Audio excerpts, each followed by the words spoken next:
सहनावतु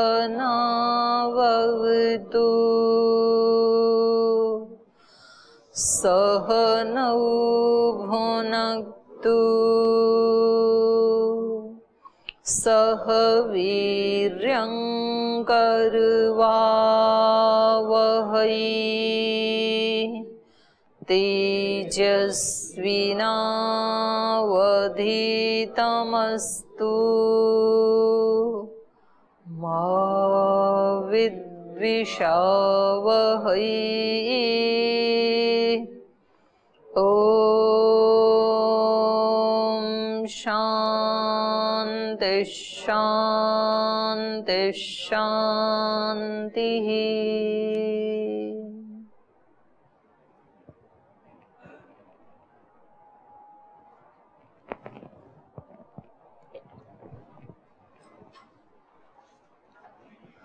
यहाँ पर कपिल ऋषि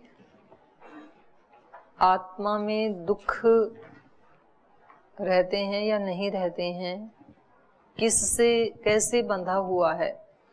तो पहले तो एक प्रकरण चला, उसमें क्या प्रकरण था कि इसका स्वाभाविक है बंधन, आत्मा का बंधन जो है वो स्वाभाविक गुण है और उसको हटाया नहीं जा सकता, तो उसको तो निरस्त कर दिया। फिर अगला प्रकरण चला कि स्वाभाविक तो नहीं है, किसी निमित्त से बंधा हुआ है। तो उसमें पहला निमित्त इन्होंने उपस्थित किया काल, कि ये शायद कालक्रम से ही व्यक्ति मोक्ष को प्राप्त करता है, कालक्रम से ही व्यक्ति बंध जाता है। एक सुनिश्चित समय आता है, जैसे वृक्ष के ऊपर फल उससे अटैच रहते हैं, उससे बंधे रहते हैं, और एक समय आता है जब वो पकते हैं अपने आप ही छूट जाते हैं। उर्वारुकमिव बंधनात् मृत्योर्मुक्षीय मामृतात्। तो उर्वारुकम की तरह से ही हम छूट जाएं, वो अपने आप छूट जाता है एक समय के बाद, पकने के बाद, कोई तोड़ता नहीं है उसको, खरबूजे को। तो ऐसे ही इन्होंने कहा कि ये भी एक समय के बाद आत्मा भी अपने आप बंधन से छूट जाता है। तो समय ने इसको बांध रखा है, काल इसमें हेतु है, तो उसका इन्होंने निरस्त किया। न काल योग तो व्यापीनो नित्यस्य सर्व संबंधा। तो काल से नहीं बंध सकता है। काल को अगर निमित्त मानेंगे तो काल तो हमेशा ही आत्मा के साथ रहता है। कोई भी तो ऐसा काल से बचने का तो कोई उपाय ही नहीं है ना। और काल के साथ तो मुक्त आत्मा भी है, रहते ही हैं। वो जहां भी रहते हैं तो किसी न किसी काल में तो रहते ही हैं, ईश्वर के साथ रहते हैं, तो भी काल तो जुड़ा ही हुआ है। तो यदि काल निमित्त हो बंधन का, तब तो कोई भी मुक्त नहीं हो पाएगा। तो काल निमित्त नहीं है, काल से नहीं बंधे हुए हैं, तो फिर किससे बंधे हुए हैं? तो किसी देश विशेष से बंध जाता होगा कि उस देश में, अर्थात जैसे पृथ्वीलोक में आते हैं तो बंधन से युक्त हो गए आत्मा, और जब पृथ्वीलोक को छोड़ के चले जाते हैं तो बोलते हैं आज वो स्वर्ग सिधार गया। तो कहाँ सिधार गया वो तो वो ही जाने, पर यहाँ रहने वाले क्या कहते हैं, वो स्वर्गवासी हो गया, स्वर्ग में चला गया। जो स्वर्ग कहाँ है किसी को नहीं पता है, तो कोई उनको ये भी नहीं कह सकता कि नहीं वो स्वर्ग में नहीं, वो तो उधर गया था सब्जी मंडी में, क्योंकि जानते नहीं स्वर्ग को। तो किसी देश विशेष से ये बंध जाता होगा। तो यहाँ यही पढ़ रहे थे ना हम, तो इसका भाष्य पढ़ लिया था, भाष्य पढ़ लिया था, नहीं पढ़ा था, हो गया था। तो देश विशेष का भी इन्होंने कह दिया, न देश योग तो प्यस्मात, देश से भी नहीं बंधा हुआ है, क्योंकि जैसे मुक्त बद्ध आत्माएं किसी देश विशेष में रहती हैं, ऐसे मुक्त आत्मा भी कहीं ना कहीं तो रहती ही हैं। तो देश से तो वो भी बंधे हुए हैं। अगर देश ही बांधने में निमित्त बनता तो फिर तो कोई भी मुक्त नहीं हो पाता, क्योंकि किसी न किसी देश में तो हैं। तो स्थान बंधन का कारण नहीं है। तो अब तीसरा इन्होंने ऑप्शन दिया कि फिर अवस्था से बंध जाता है। बचपन, जवानी, बुढ़ापा, ये अवस्थाएं ऐसी हैं कि इसको बंधन में रखती हैं। और एक जो मरण के बाद जो अवस्था है वो इसको मुक्त कर देती है, ऐसा मानेंगे हम। एक अवस्था विशेष से ये बंध जाता है, ऐसा माने क्या? तो अब इसको आगे हम पढ़ेंगे। इससे पहले आपका कोई प्रश्न है तो आप पूछ सकते हैं।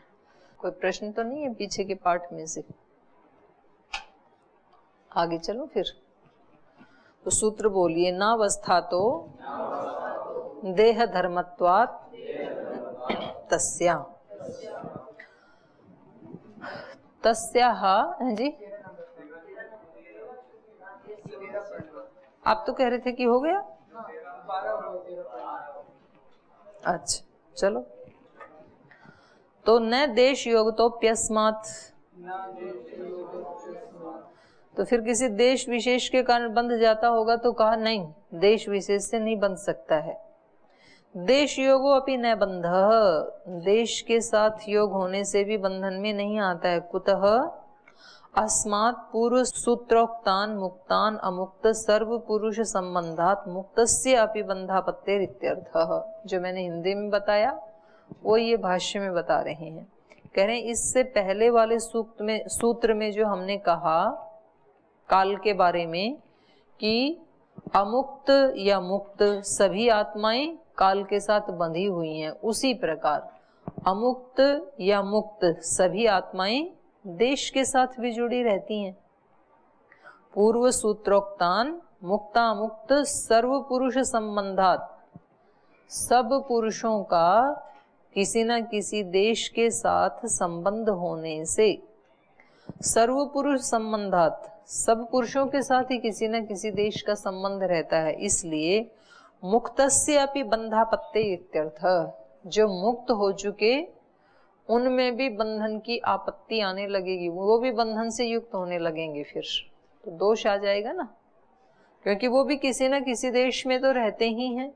तो अगर देश ही बांधने वाला है तो उनको भी बांधेगा फिर, और काल भी उनके साथ रहता है, तो ये दोनों निरस्त हो गई।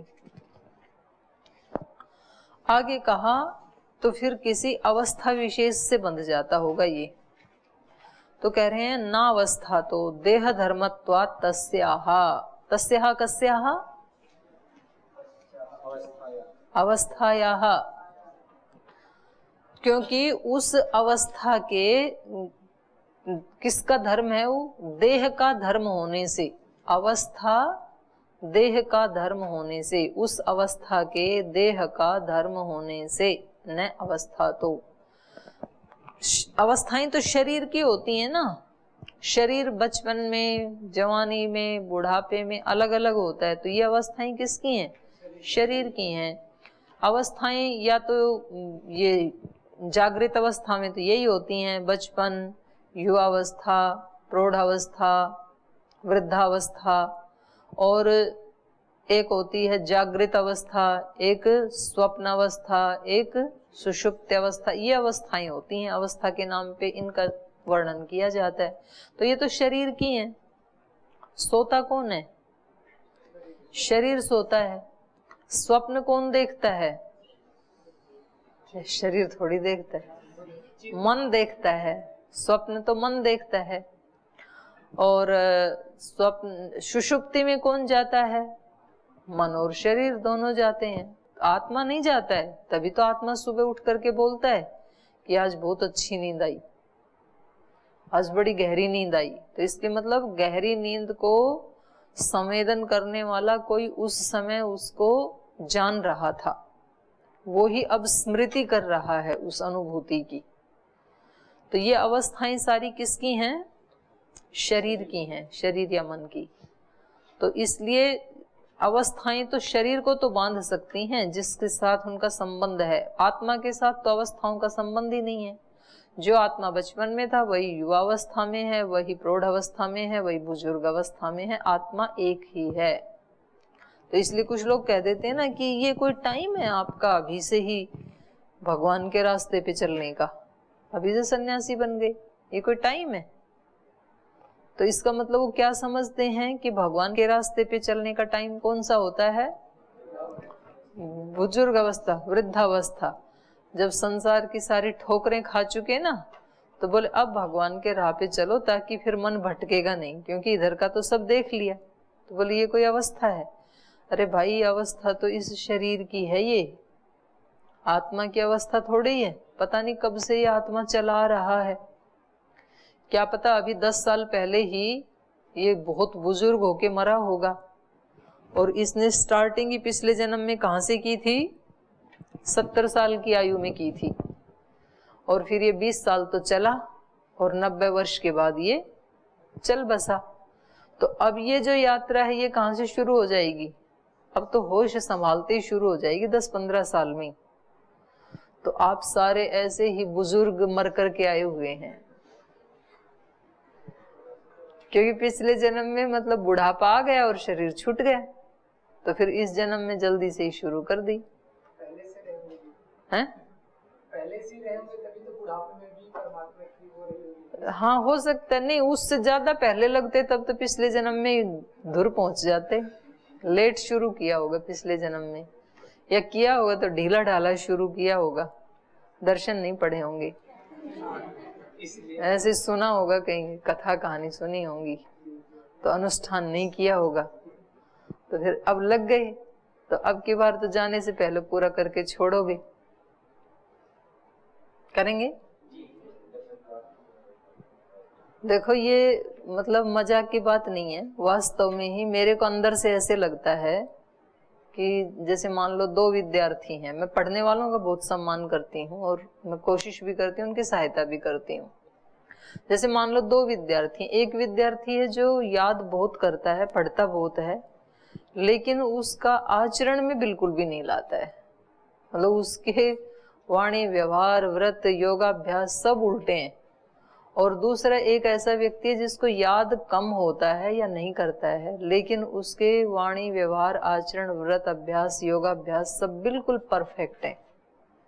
तो इन दोनों में से मैं ज्यादा वेटेज इस व्यक्ति को देती हूँ, आचरण वाले को।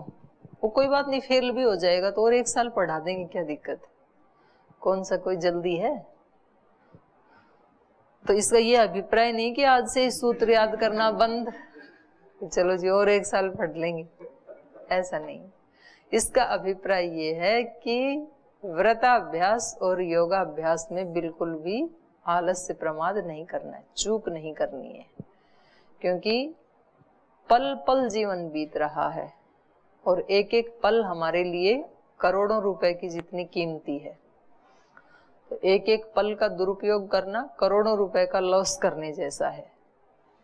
तो उस दृष्टि से अपने को आगे चलना है इस जन्म में, क्योंकि एक बार राह मिल जाने के बाद फिर अब की बार धोखा नहीं खाना है, कई जन्मों तक खा चुके हैं। तो अपनी तरफ से बिल्कुल नहीं करना है, उसके बाद तो ईश्वर की मर्जी है, तो जब चाहें जैसे चाहें जो करवाएं वो करवाएं, आग्रह नहीं है कोई। तो ये कह रहे हैं कि न अवस्था तो देह धर्मत्वात् तस्याः, ये अवस्था तो जो है ये देह का धर्म है, इसलिए अवस्था से ये बंधन में नहीं आता है। संघात विशेष रूपताख्या देह रूपा या अवस्था तन्निमित्ततोपि न पुरुषस्य बंधः। संघात विशेष रूपताख्या, संघात विशेष रूपता, शरीर क्या है, संघात विशेष, तो यही बताया ना इसमें सांख्य में भी है और वैशेषिक में भी कि शरीर क्या है, परमाणुओं का संघात विशेष है।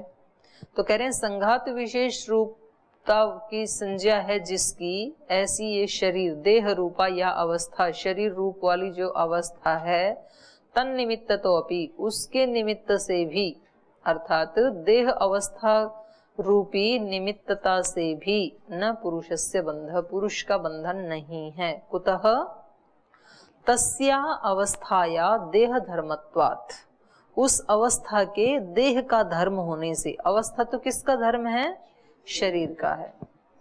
अचेतन धर्मत्वाद इत्यर्थ है, और शरीर क्या है, अचेतन, तो ये चेतन का धर्म नहीं है ना, तो अचेतन का धर्म होने से अवस्था नहीं बांध सकती है। अन्य धर्मस्य साक्षात अन्य बंधकत्वे अति प्रसंगात मुक्तस्य अपि बंधापत्तेरित्यर्थः। अवस्था धर्म है शरीर का, शरीर के धर्म से यदि आत्मा बंधन में आने लगे तो नियम क्या बन जाएगा, किसी अन्य के कारण से कोई अन्य बंध जाता है, क्योंकि शरीर अन्य है, आत्मा अन्य है। तो कह रहे हैं अन्य धर्म से साक्षात, किसी दूसरे के धर्म से साक्षात अन्य बंधकत्वे, अगर दूसरा के किसी का बंधन होने लगे तो अति प्रसंगात, तो फिर अति प्रसंग होने लगेगा, माने किसी के किए हुए का किसी को भी मिलने लगेगा फल। अवस्थाएं शरीर की, बंधन में आ रहा है आत्मा, तो किसी का धर्म से कोई दूसरा बंध रहा है, तो इस रूल की अति प्रसक्ति होने लगेगी। अति प्रसक्ति मतलब जिसने नहीं किया उसको भी मिलने लगेगा वो फल। जैसे यहाँ अवस्था तो शरीर का धर्म था और फल किसको मिल रहा है, बंधन आत्मा को। तो इसी प्रकार से जो अन्य आत्माएं हैं, मुक्त आत्मा, वो भी बंधन में आने लगेंगे, क्योंकि किसी के किएगा किसी को मिल जाता है, तो ये अति प्रसक्ति होने लगेगी। अति प्रसंगात मुक्तस्य अपि बंधापत्तिरित्यर्थः, मुक्त को भी बंधनापत्ति होने लगेगी। तो इसलिए अवस्था का इसके साथ कोई संबंध नहीं है। ननु पुरुषस्य अपि अवस्थायाम किम बाधकम, कह रहे शरीर के साथ पुरुष की भी अवस्था मान लें तो क्या क्या दिक्कत आएगी। अवस्था को पुरुष का भी धर्म मान लेते हैं कि पुरुष की भी अवस्थाएं बदलती हैं शरीर के साथ साथ, ऐसा मान लें तो क्या दिक्कत है। तो उसका उत्तर दे रहे हैं, सूत्र बोलिए, असंगोयम पुरुष इति, नहीं उसका धर्म नहीं मान सकते हैं, क्योंकि वो पुरुष का स्वभाव स्वरूप क्या है, असंग। असंगोयम पुरुष है, उसका स्वभाव ही ये है कि वो असंग है, उसका किसी के साथ संगति हो ही नहीं सकती है। तो कल मैंने जिह्वा का उदाहरण दिया था ना, जिह्वा का स्वरूप ही ऐसा है कि वो चिकनाई को खाते खाते भी चिकनी नहीं होती है, उसका स्वरूप ही ऐसा है। जबकि दूसरे अंग प्रत्यंग तो उसके साथ संयोग होते ही चिकने हो जाएंगे, हाथ आदि के ऊपर, पैर आदि पे डालें तो। पुरुषस्य असंगत्वात् अवस्थाया देह धर्मत्वम इति पूर्व सूत्रेण अन्वयः। पुरुषस्य असंगत्वात्, पुरुष कैसा है, निर्लिप्त, असंग, उसके असंग होने से अवस्थाया, अवस्था के देह मात्र धर्मत्वम इति, अवस्था देह मात्र का धर्म है, ऐसा पूर्व सूत्रेण अन्वय, वो पूर्व वाले सूत्र से आ रहा है, अन्वय अन्वित होके आ रहा है इस सूत्र में। पूरा सूत्र की अनुवृत्ति आ रही है, ना अवस्था तो देह धर्मत्वात् तस्या संगोयम पुरुष इति, ऐसा सूत्र बनेगा। पुरुषस्य अवस्था रूप विकार स्वीकारे विकार हेतु संयोगाख्यः संगः प्रसज्येत इति भाव। पुरुषस्य अवस्था रूप विकार स्वीकारे, पुरुष में भी अवस्था रूपी विकार स्वीकार करने पर, जैसे शरीर में अवस्थाओं के विकार आते हैं, अलग अलग अवस्थाएं बदलती हैं, तो ये क्या है, शरीर के विकार। ऐसे ही यदि पुरुष में भी विकार को स्वीकार करने लगेंगे तो विकार हेतु संयोगाख्य संगः, तो विकार का हेतु क्या है, हमारे अंदर विकार क्यों पैदा होते हैं, चित्त में विकारों का हेतु क्या है, संग, आसक्ति। आगे आएगा ना इसी में ही सूत्र, न नित्य शुद्ध बुद्ध मुक्त स्वभावस्य तद्योगः तद्योगाद्रिते, उसका योग अर्थात उसकी संगति हुए बिना, किसकी संगति, अविद्या की, अज्ञान की, अज्ञान की संगति हुए बिना इसका प्रकृति के साथ संयोग हो नहीं सकता है। तो विकार हेतु संयोगाख्य, विकार का हेतु जो संयोग अर्थात आसक्ति, संग जो संजय है, वो प्रसज्येत इति, वो इसमें भी होने लगेगा विकार, किसमें, आत्मा में, चेतन में भी। असंगत्वे च श्रुति ही, और वो असंग रहता है, इसके बारे में तो श्रुति प्रमाण है, श्रुति कह रही है। श्रुति क्या कह रही है, स यदत्र किंचित पश्यन्ति अनन्वागतः तेन भवति, स यदत्र किंचित पश्यति, जो कुछ भी ये यहाँ पर देखता है उससे अनन्वागतः तेन भवति, वो इसके साथ आगत नहीं होता है। श्रुति क्या कह रही है कि जो कुछ भी यहाँ पर देखता है पुरुष, उससे ये असंश्लिष्ट रहता है, उससे ये संश्लिष्ट नहीं होता है। अनन्वागत है माने लिप्त नहीं होता है, अलिप्त रहता है। क्यों? असंगो ही अयम पुरुष इति, क्योंकि ये पुरुष तो असंग है। तो ये बृहदारण्यक उपनिषद में कहा है, तो इन्होंने ये दे दिया यहाँ का 4:3-16 में। संगश्च संयोग मात्रम न भवति, तो इसलिए केवल जो संयोग को ही हम संग कहने लगे, आसक्ति कहने लगे, तो ये ठीक नहीं है। कोई यूं कहे कि जी संयोग तो हो ही रहा है शरीर का और आत्मा का, आत्मा के साथ शरीर जुड़ा ही हुआ है ना, तो आप कह रहे हैं कि असंगोयम पुरुष इति, तो असंग कहाँ है? ये शरीर के साथ तो जुड़ा हुआ है हमारा आत्मा। तो कह रहे हैं संयोग का मात्र संग नहीं है, आसक्ति अलग है और संयोग बिल्कुल अलग है। जैसे एक योगी के साथ भी शरीर तो जुड़ा ही हुआ है आत्मा के साथ, लेकिन उसकी शरीर में आसक्ति भी हो ये जरूरी नहीं है, आसक्ति नहीं होती है योगी की। वो उसके साथ भी चीजों का संयोग तो होता ही है। जब वो खाना भी खाता है तो कुछ कटोरी थाली सब पकड़ता ही है, खाता ही है, तो संयोग तो हो रहा है आहार का, लेकिन आहार में आसक्ति भी हो ये जरूरी नहीं है, संग भी हो ये जरूरी नहीं है। क्योंकि संग होता है विचार से, भाव से, मन से, बुद्धि से, और संयोग होता है शरीर से।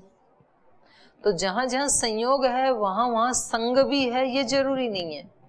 संयोग हो और संग ना हो ये संभव है।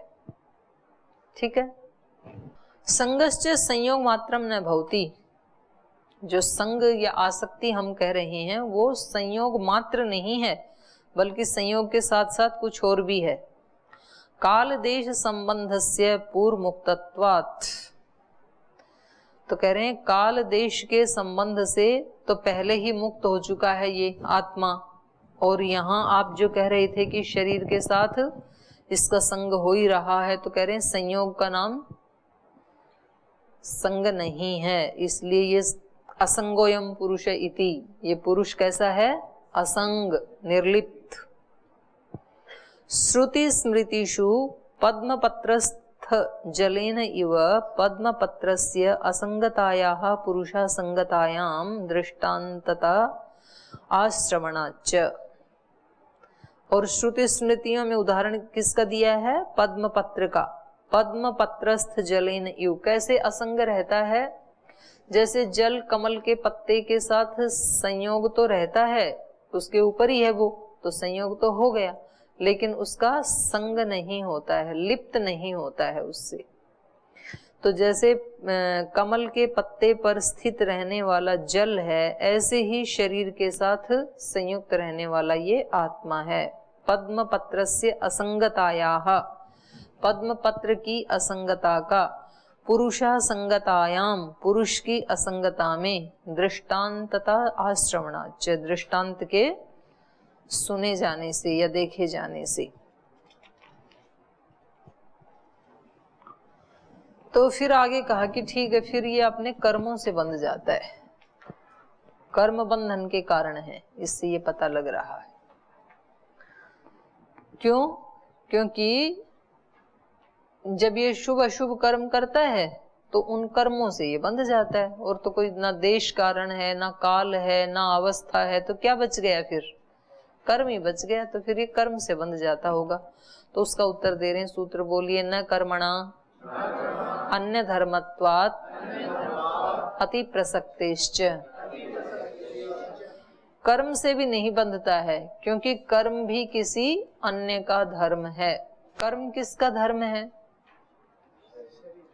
त्रिगुण का, शरीर का भी है, मन का भी है। कुछ कर्म शरीर से, इंद्रियों से करते हैं, कुछ कर्म मन से करते हैं, बुद्धि से करते हैं, लेकिन सारे कर्म किसका धर्म है? त्रिगुण का। और आत्मा क्या है? त्रिगुणातीत, तीन गुणों से अतीत है वो। तो कर्म भी इसके बंधन का कारण नहीं है, क्योंकि कर्म तो किसी अन्य का है। और अगर कर्म को इसका कारण मानेंगे तो अति प्रसक्तिश्च, उसकी भी अति प्रसक्ति होने लगेगी। क्यों? तो कह रहे हैं कि प्रलय और मोक्ष दोनों में पाप और पुण्य साथ साथ जाने लगेंगे। कर्म के साथ यदि ये बंधा हुआ है तो प्रलय काल में भी फिर कर्म साथ साथ ही जाएंगे, क्योंकि ये बंधे हैं ना कर्म इसके साथ, और मोक्ष में भी जाएंगे क्योंकि ये कर्म से ही बंधा हुआ है, तो दोनों में जाने लगेंगे फिर ये। अन्य धर्मत्वात्, अन्य का धर्म होने से, अति प्रसक्तिश्च, और अति प्रसक्ति होने के कारण कर्मणा न बंध, कर्म से बंधा हुआ नहीं है, न ही विहित निषिद्ध कर्माणाम अपि पुरुषस्य बंधः। दो ही प्रकार के कर्म होते हैं, एक विहित कर्म होते हैं, एक निषिद्ध कर्म होते हैं। कुछ कर्म होते हैं जिनके बारे में कहा जाता है ऐसा करो, उनको कहेंगे विहित कर्म। कुछ कर्मों के बारे में कहा जाता है ऐसा मत करो, उनको कहते हैं निषिद्ध कर्म। तो न ही विहित निषिद्ध कर्माणाम अपि, विहित निषिद्ध कर्मों से भी पुरुषस्य बंधः न, पुरुष का बंधन नहीं होता है। विहित कर्म करने से भी नहीं बंधता है, निषिद्ध कर्म करने से भी नहीं बंधता है। समझ में आ रहा है? आज तक तो यही सुना था अपने कर्मों से बंधा हुआ है, ये कह रहे हैं नहीं बंधता है। तो फिर क्यों करते हैं हम पुण्य कर्म? जब उसके ऊपर उसका असर ही नहीं होता है तो क्यों कर रहे हैं हम इतना योगाभ्यास? क्योंकि सारा योगाभ्यास रूपी कर्म किससे कर रहे हैं? शरीर से, इंद्रियों से, मन से। और ये कह रहे हैं इसका उसके साथ कोई संबंध नहीं है, तो क्यों लगे हैं हम फिर?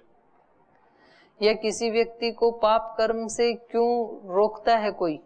क्योंकि कितना भी पाप करो आत्मा को तो उससे बंधन है नहीं, कोई फर्क तो पड़ेगा नहीं, तो करने दो खूब पाप उसको, तो क्यों रोक रहे हैं? निषिद्ध और विहित कर्म, ये दो श्रेणियां फिर क्यों बनाई? बताओ, आप समझ गए तो।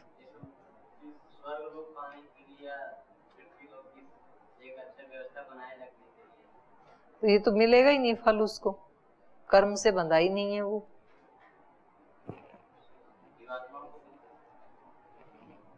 तो जीवात्मा की बात कर रहे हैं और किसकी कर रहे हैं?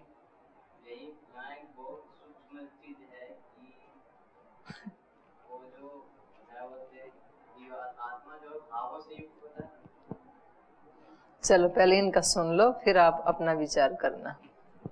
नहीं विहित निषिद्ध कर्माणाम अपि पुरुषस्य बंधः कर्मणाम अनात्म धर्मत्वात्, क्योंकि कर्म जो है ये आत्मा का धर्म न होने से, अनात्म का धर्म होने से, अर्थात शरीर और इंद्रियों का और मन का कर्म होने से। अन्य धर्मेण साक्षात अन्यस्य बंधे च मुक्तस्य अपि बंधापत्तेरिति, तो अन्य के धर्म से किसी अन्य को बंधन मिलता हो तो फिर तो मुक्त आत्माएं भी बंधन से युक्त होने लगेंगी, क्योंकि यहाँ जो बैठ करके कर्म कर रहे हैं उनके कर्मों के फल के स्वरूप वो मुक्त हो गए थे, वो भी बंधने लगेंगे। दूसरे का दूसरे को मिलता है,